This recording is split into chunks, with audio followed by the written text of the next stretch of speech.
नमस्कार मित्रों।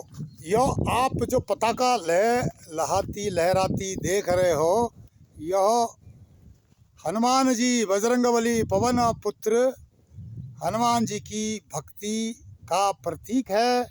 कलयुग में हनुमान का नाम बहुत ही सम्मान और ऊंचे प्रभाव का कारण शास्त्रों में बताया गया है। अब इसके पीछे क्या इतिहास रहा, क्या होगा, मैं नहीं बोल सकता हूँ, ये भविष्य वक्ताओं की बात है। यह पताका है, हनुमान जी की है। और आप देख रहे हैं कि ये जो ज़मीन है बंजर है। यहाँ पर जो अभी कुछ ही दिनों पहले भूमि पूजन हुआ था हनुमान मंदिर के लिए, और स्थानीय विधायक माननीय अनिल नौटियाल जी ने इसकी जो है शिला पूजन की थी यहाँ पर आकर के स्थानीय लोगों के साथ। इसके पीछे कई कारण हैं हनुमान जी के मंदिर को बनाने के। एक तो यह बहुत भीड़ इलाका है। इस इलाके में प्राचीन किंवदंतियों के अनुसार हनुमान जी का प्रभाव रहा है, चाहे वो महाभारत काल रहा हो अथवा रामायण काल रहा हो, क्योंकि रामगंगा नदी भी यहीं इसी क्षेत्र से निकलती है। अनेक कहानियाँ हैं जिनका जिक्र हम बाद में करेंगे। और ये गांव है, सामने दिखाई दे रहा है आपको, ध्यान से देखिए आप। इस गांव का नाम है कुमोली गांव। यहाँ पर गढ़वाली मुसलमानों की संख्या है। ये पूरा गांव उन्हीं लोगों का है। इनके अधिकांश जो बच्चे हैं बाहर जैसे अन्य लोग काम करते हैं, काम करने के लिए या तो दिल्ली, मुंबई, अनेक शहरों में, देहरादून में है। और इसके ठीक विपरीत यहाँ जो है जंगल झाड़ दिखाई दे रहा है, ओक ट्री दिखाई दे रहा है, बांस का पेड़ दिखाई दे रहा है। इस दिशा की ओर नैल गांव है और उसके ऊपर फरकंडे है। फरकंडे के बगल में डिग्री कॉलेज है। तो इस तरह से ये जो है यहाँ की जो है संरचना है, प्राकृतिक संरचना, या जो यहाँ के निवासियों का स्थान, स्थानीय लोगों का। और ये सामने एक जंगल है, बगदरी जंगल, जहाँ पर कि अभी अभी हमारे जो आरएसएस के कार्यकर्ता माननीय राहुल जी हरिद्वार से आए हुए हैं इस मंदिर का निरीक्षण करने की। ये मंदिर कैसे बन रहा है, क्यों बन रहा है, कहाँ पर बन रहा है, और इसकी समीक्षा करने के लिए वे आए हैं। उनका उद्देश्य इस मंदिर पर क्या है मुझे पता नहीं, वही बता सकते हैं। तो ये सब चीज़ें हैं। और इसकी जो नींव डालने वाला कोई नहीं है, सिर्फ हनुमान जी हैं। उन्होंने यह स्थान खुद के लिए चुना है। अब मैं कुछ साक्षात्कार माननीय राहुल जी से करना चाहूँगा, जो कि हरिद्वार से आए हुए हैं। संघ की तरफ से उनको यहाँ पर भेजा गया है शायद, और वे कुछ बताएंगे।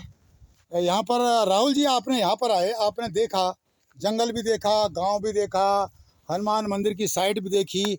आप इस पर क्या समीक्षा करोगे?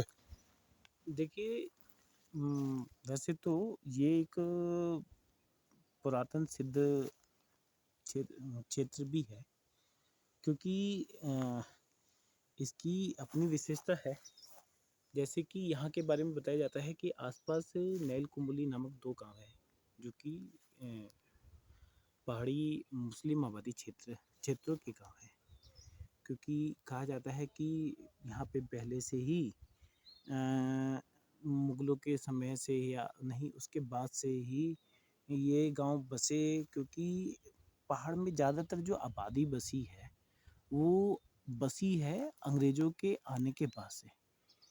क्योंकि जैसे जैसे अंग्रेज़ों ने मैदान में अपना अतिक्रमण करना शुरू किया, या उससे पहले भी अतिक्रमण होते रहे हैं, तो जो कुछ हिंदू सनातनी, या कुछ राजपूत या क्षत्रिय, या कुछ हिंदू अपने को हिंदू बचाए बनाए रखने के लिए भागे वहाँ से, वो आके पहाड़ों में शरण ली।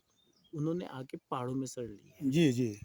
और पहाड़ों में शरण लेने के कारण वो यहीं के, उनकी आगे की कई पुश्तें, आगे की कई पीढ़ियाँ यहीं की होके रह गई हैं। अब आप देखेंगे, कहते हैं कि वो बहुत पुराना नैल कुंबोली, ये जो 2 गांव हैं, ये भी कभी हिंदू हुआ करते थे और ये यहाँ भाग सर के आए। इसमें इसमें मैं आपको थोड़ा, क्योंकि मैं स्थानीय हूँ, तो मैं आपको थोड़ा सा, मैंने जो अपने पुरानों से हिस्ट्री जनरेशन जनरेशन सुना है और अंग्रेज़ों के गजट में पढ़ा है और गढ़वाल के राजाओं के गजट में पढ़ा है, उस हिसाब से ये जो दो गांव बता रहे हैं, दारा सिको, मतलब जिसको कि औरंगजेब ने कत्ल किया था, उसका लड़का यहाँ शरण में आया था गढ़वाल के राजा की पृथ्वीपति शाह के। उसके साथ जो उसके मौलवी हज्जाम या उसके खानसामे या उसके जो कर्मचारी हैं वो आ गए थे। सुलेमान सिको को औरंगजेब को हैंडओवर किसी कॉन्स्पिरेसी के तहत हो गया था, तो उनके जो काम करने वाले यहाँ रह गए थे। एक दूसरा, यहाँ पर एक महादलित चुरेड़ जाति होती थी उत्तराखंड में, जो कि हिंदू थी, और उनको जो है उनका मिक्सअप हो गया इन लोगों के साथ। एक दूसरा कर्णावती रानी थी, उसके जो सेनापति थे एक पठान थे, मुगल थे, उसके सैनिक भी कुछ यहीं पर रह गए। तो इस प्रकार से मुस्लिम आबादी धीरे धीरे यहाँ गढ़वाल के गांव में बसी आज़ादी के बाद। तो उसके बाद जो है यहाँ पर जो है मिक्सअप हो गया पूरे इंडिया का। तो ये कहानी बताते हैं, मेरे जहाँ तक नॉलेज है देखिए सर। जहाँ तक आप कह रहे हैं जी सर। वहाँ तक उतना मैंने भी सुना है जी जी कि दारा सिकों एक सेकुलरवादी शासक, जी मतलब एक व्यक्ति होने के जी कारण जी जी जो भगवत गीता का भी ज्ञान रखते थे, क्योंकि दारा सिकों के बारे में कहा जाता है कि दारा सिकों ने अपने मरने से पहले जी जी भगवत गीता का उर्दू में जी वो संकलन करवाया जी जी था। जी अब एक कितना महान व्यक्ति जो हिंदुओं पे इतनी, जो हिंदुओं के लिए काफी लंबे समय तक लड़ाई लड़ी है। जी और ये कहा जाता है कि जो उनके अपने नाई और वो थे, वो आके यहाँ बसे, वो सही जी बात है जी जी और वो सत्यता भी है। जी तो यहाँ पे जो बसने वाले मुस्लिम हैं वो पहले से ही राम को भी पूछते थे जी और कृष्ण को भी पूछते थे। वो भागवत गीता भी रखते थे तो कुरान भी रखते थे। मोहम्मद पैगंबर को भी मानते थे तो राम और कहते हैं कृष्ण को भी मानते थे। तो यहाँ पे लेकिन धीरे धीरे जैसे जैसे रेडिकलाइजेशन का दबाव बढ़ता गया जी और क्षेत्रों पे वो होता गया, जी उसके उसके प्रभाव के कारण यहाँ पे थोड़ा सा जी कुछ स्थिति परिस्थितियों में बदलाव तो आया है इन कुछ सालों में। सर एक बात बताओ, यहाँ पर जो मैंने देखा है, आज भी हिंदू देवी देवताओं की पूजा होती है यहाँ पर। भैरवनाथ, नरसिंह, नाग देवता इत्यादि की पूजा करते, जागर लगते बकायदा, जो मुस्लिम गांव में। पर लेकिन जब से रेडिकलाइजेशन का जो चैप्टर शुरू हुआ है ना, उसके बाद जो है कुछ मौलवियों ने, जो नई पीढ़ी है, उनको थोड़ा सा अपने तरीके से पढ़ाना शुरू किया। तो अभी भी जो पुराने लोग हैं वो डेफिनेटली अपने जो वो प्राचीन परंपरा पर नहीं, हैं। आप सही कह रहे हैं जी और यहाँ जी पे आज भी जागर देवता पूजे जाते हैं जी जी और यहाँ पे आज भी हिंदू देवी देवताओं की पूजा होती जी है। जी आज भी यहाँ के कुछ घरों को में जाएंगे तो वहाँ पे आज भी मंदिरों, उनके घरों में जी जो आप देखेंगे जी वो हिंदू देवी देवता ही दिखाई जी देंगे। जी सत्यता है और ये आज भी पूजते हैं। लेकिन क्या है कि जैसे जैसे पहाड़ से विस्थापनकरण होता गया, जी जैसे जैसे यहाँ का युवा उतर के नीचे की तरफ चला जाता जी गया, जी वो धीरे धीरे रेडिकली रूप से भी एक तो जिसे जिहाद कहते हैं, जिहाद की परिभाषा क्या होती है कि अपने धर्म विशेष के लिए ही सब कुछ करना, जीवन जीना और मरना, ये रेडिकलाइजेशन कहलाता है। मतलब आप सिर्फ धर्म के लिए कर सकते हैं, आपके लिए राष्ट्र या वो कुछ वैल्यू नहीं रखता है।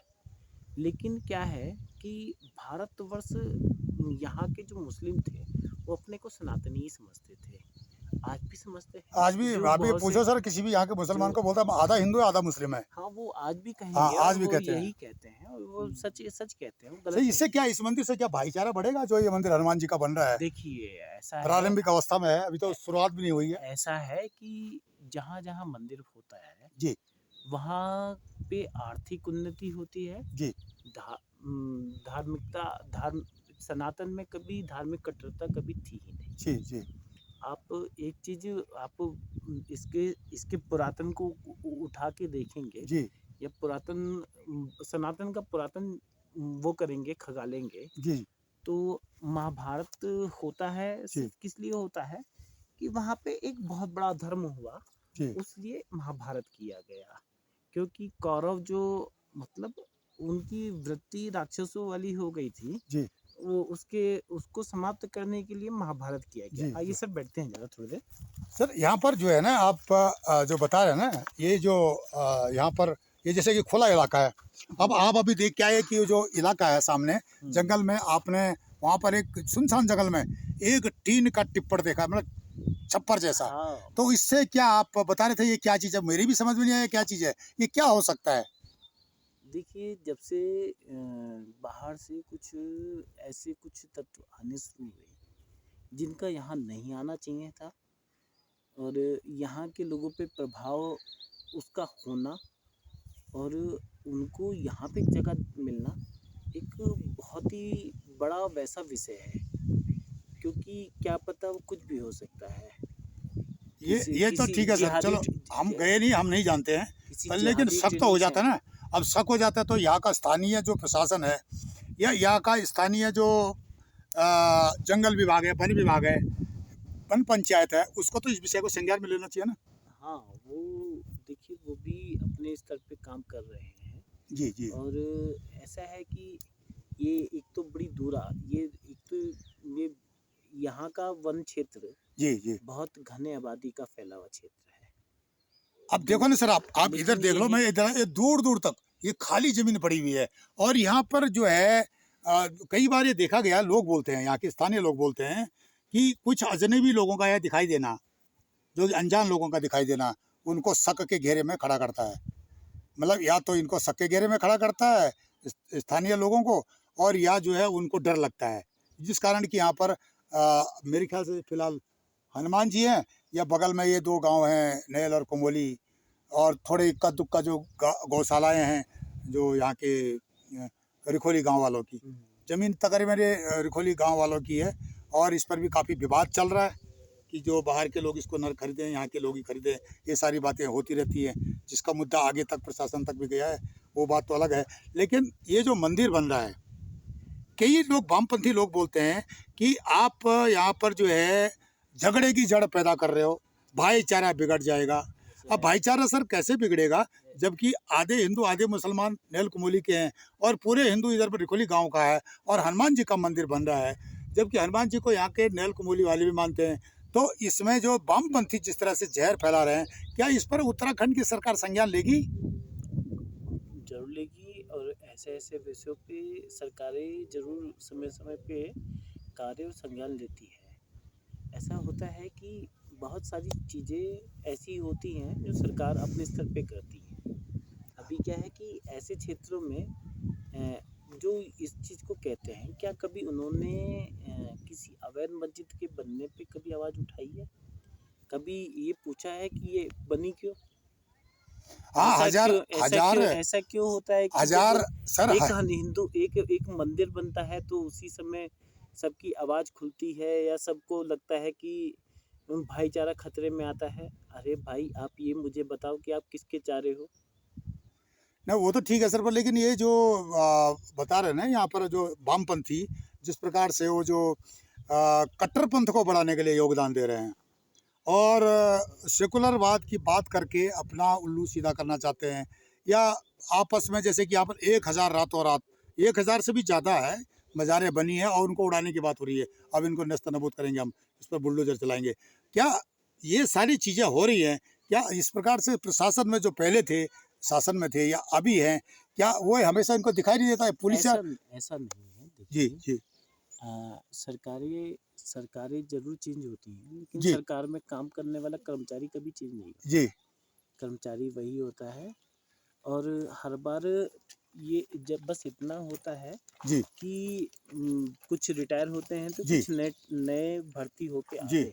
जी काम वो वैसे ही करते हैं जैसी सरकारों से ऊपर से आदेश जी आता है। जी जी अब हम किसी कर्मचारी पे ऐसे दोष नहीं मढ़ सकते हैं जी कि वो, हाँ, कुछ कर्मचारी मानसिकता से जरूर वो हो जाते हैं कि नहीं इतना वो होना चाहिए, ये वो होना चाहिए।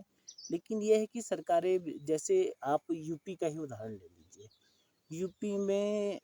यूपी में सरकार ने ऐसा किया है कि किसी एक मतलब ना तो वो हिंदू के लिए ना तो वो हिंदुओं के लिए भी उतना ही काम करती है सरकार यूपी की, और मुसलमानों के लिए भी, सिखों के लिए, ईसाइयों के लिए, सबके लिए बराबर काम करती है।